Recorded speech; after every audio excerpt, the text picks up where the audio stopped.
But there is something very important to keep in mind too. It's the 10 days cooling off period. Right. Once you have signed the promise to sell, then you receive it like an official notification from us, and you have 10 days to withdraw any commitment. Yeah. Of course, for free, you wouldn't have to pay anything. This is just a legal withdrawal right, if I may say, that we have according to French law.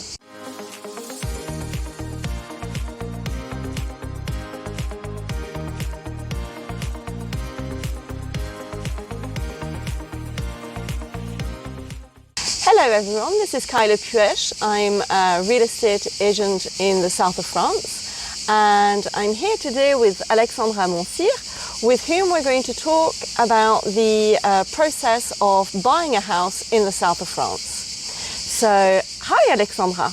Hi Kyela. Tell us a little bit about yourself. Well, I'm a notaire in the south of France. Okay. And I'm specifically working with English-speaking clients on real estate transactions. Okay. So what is a notaire? A notaire would be something like a lawyer specialized in real estate. Yeah.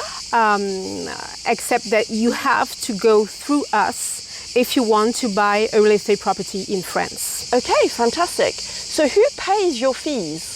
Only the buyer pays for our fees. Okay. There is an amount that we would call acquisition costs. That includes taxes and our fees, only paid by the buyer. Okay, so legal fees, when you see a house advertised at 500,000 euros, does that include your fees? No, it doesn't. Okay. This is only the price, and you would need to add the acquisition cost on top of that. Okay. Which is usually somewhere between 7 to 8%. Wow, okay. So if I see a house advertised at 500,000, I then need to add approximately 8% legal fees on top of that. You are absolutely right. And are they ever included, or do I always need to ensure that I add that 8%? It is extremely rare that they are included. It only happens in very specific cases, so you should consider that it's not included. Okay, wow, all right, thank you. And at what point do we pay those fees? For the day of the final signature, when you sign the final deed, transferring the property, transferring the ownership, then only you would need to pay the price and these fees. Okay, so what kind of conditions do you regularly see? Mostly it's about the financing. Okay. If you need to obtain a loan, a mortgage for this acquisition, then you need to mention it in the offer. Okay. What about if you buy a property that hasn't got a pool? Can you add a condition that we need to make sure that they can build a pool? You could, of course, add a condition mentioning that you would need to have a building permit to build such pool. However, it always needs to be negotiated with the seller. Yeah. Because this is an additional risk for them. Yeah, sure. And actually, that's quite a useful stage when we're writing up the offer. To actually put all the conditions. So do you check over the offer when you receive the paperwork? Of course I do. Right. It's very important to mention all the conditions so you don't have to negotiate again before signing the promise to sell, which will be the first agreement that will be signed. Okay.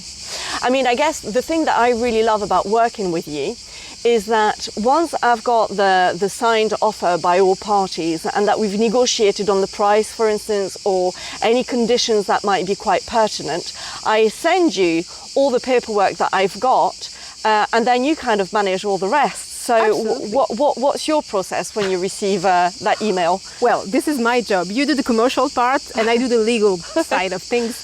I check all the conditions that are mentioned in the offer, and then I have to discuss with the seller and the buyer, and we just put it together in a nice contract. So everything is just perfectly written, and there's no doubt about all the conditions. The idea is that this promise to sell has to leave no doubt whatsoever. Everything has to be mentioned, and all the conditions are particularly important because they are here to protect the buyer. Yeah.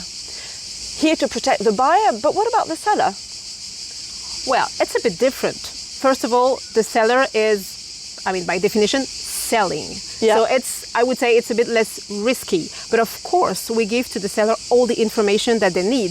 For example, how much money they will get, if they will have to pay capital gains tax. Sure, everything. that's a big one, isn't it? It is. Right. And you calculate the capital gains tax at that first. Is it useful for you to meet the sellers in advance so that they're well aware and well informed of the capital gains tax? It is always useful to meet any party, the seller, the buyer, especially when you deal with English-speaking clients who are not used to dealing with the French process, which is very particular.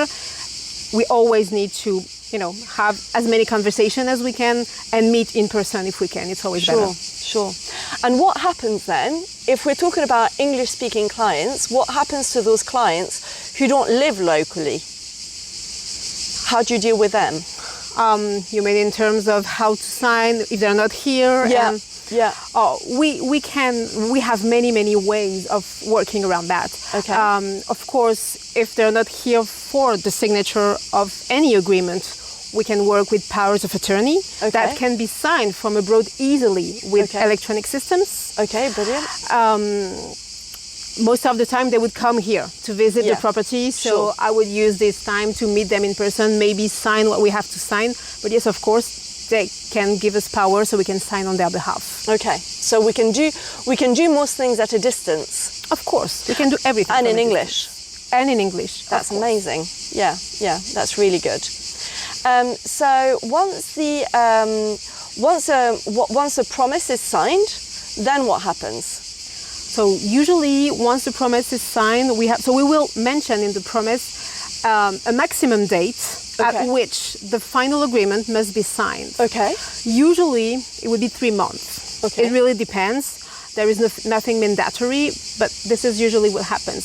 So once the promise is signed, we will gather the information and documents that we need, including sending the notification to the city if there is a preemption right or a priority right. Right. This is something that is not always easy to understand for foreign clients, because the city, most of the time, especially for houses, has a right to buy instead of the buyer at the same conditions. So they can preempt. Absolutely. Okay. So most of the time they won't respond, so we would have to wait for 2 months before signing the final agreement. Okay. So this explains why the 2 to 3 months in between. Yeah. Also, if you need a loan, it will take you up to 2 months to obtain a loan offer.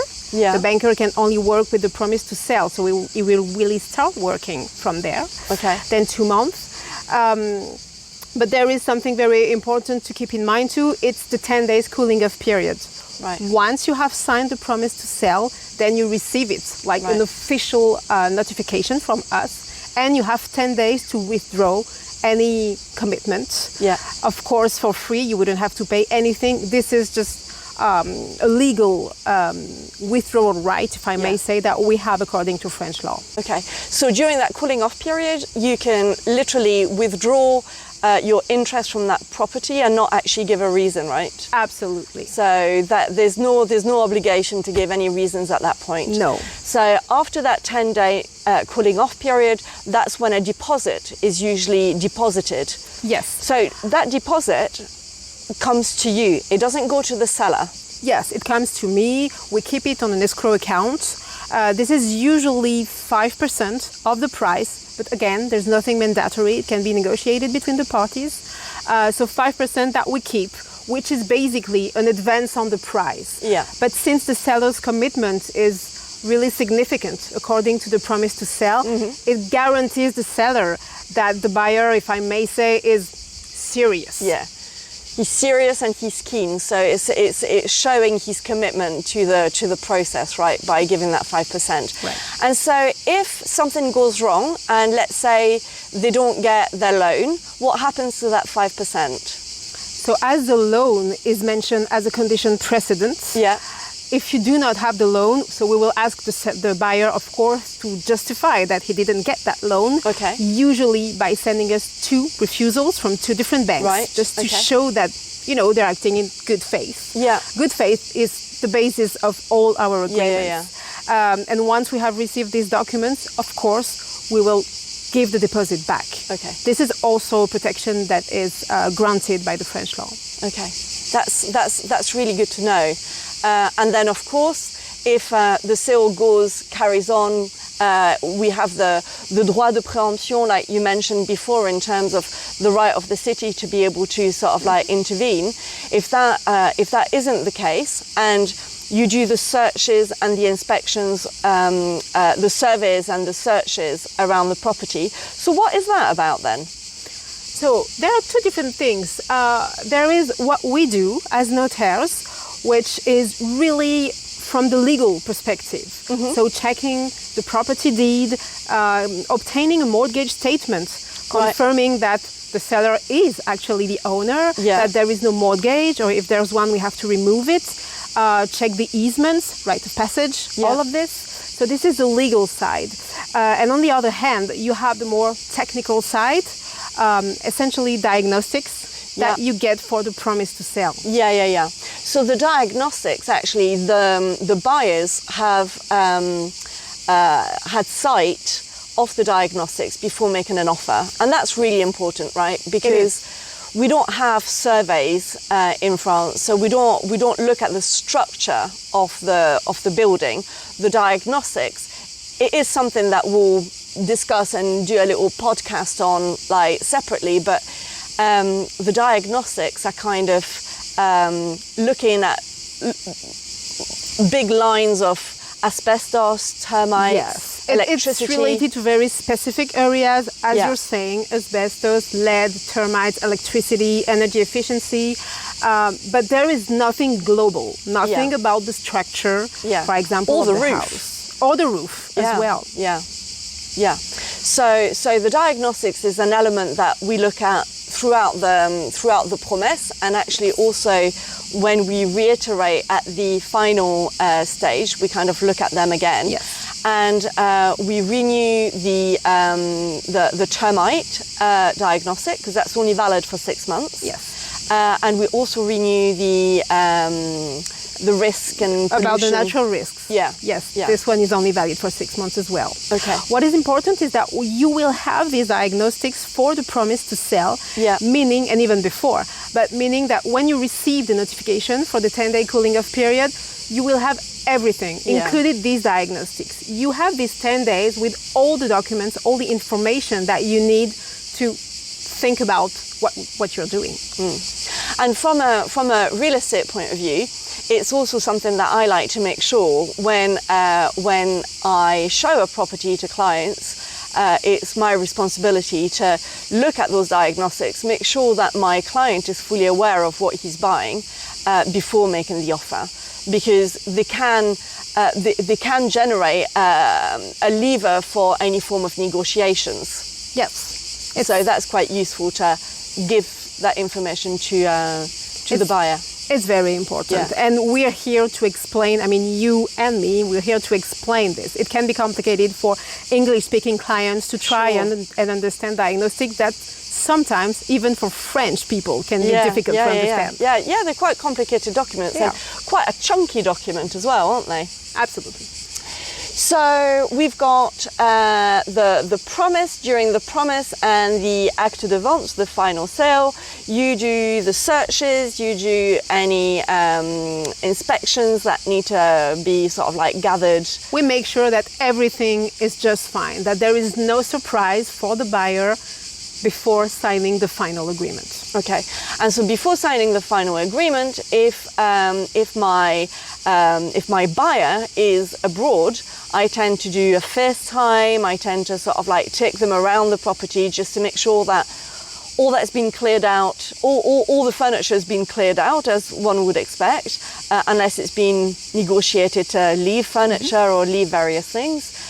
We do the electricity and the water sort of like counters, so we're kind of clear on all that. The visit of the property is a key element before the initial agreement and before the final one. Because we do not have any report, any survey about the structure or the roof, for example, it's essential to visit the house carefully to make sure that you have seen everything you need to see. Yeah, and there's a thing that I would like us to talk about on a separate video, is what we mean by buying as is. C'est l'achat en l'état. Absolutely, this is fundamental. It's quite a tricky area. This it is tricky, especially for clients from the UK or the United States, because it doesn't work that way out there. But yes, you are buying as is in France, except if you're buying from a real estate professional, which happens very rarely. So yes, buying as is it's the principle. So you really have to grasp what it means. Yeah. So we'll look at that.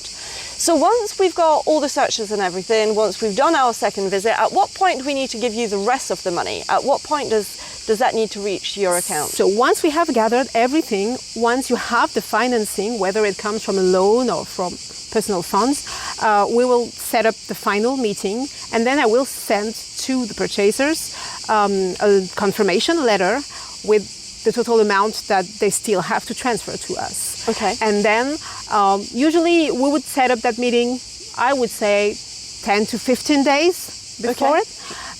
So you will have enough time to transfer the money, and we need to have received the price or the rest of the price, because we already have the deposit and the acquisition cost for the final signature. We cannot sign the final deed if we do not have all the money on our account. Yeah, sure.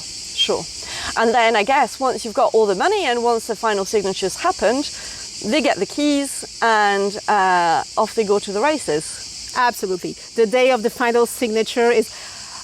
Finally, the signature of the agreement is very straightforward, because we've already seen everything for the initial agreements. So this is really about discussing with the seller, getting the keys. But yes, the transfer of ownership happens on that day. Yeah. So all the bills get transferred on that day, and any taxes, we kind of pay pro ratas of the taxes that are due, right?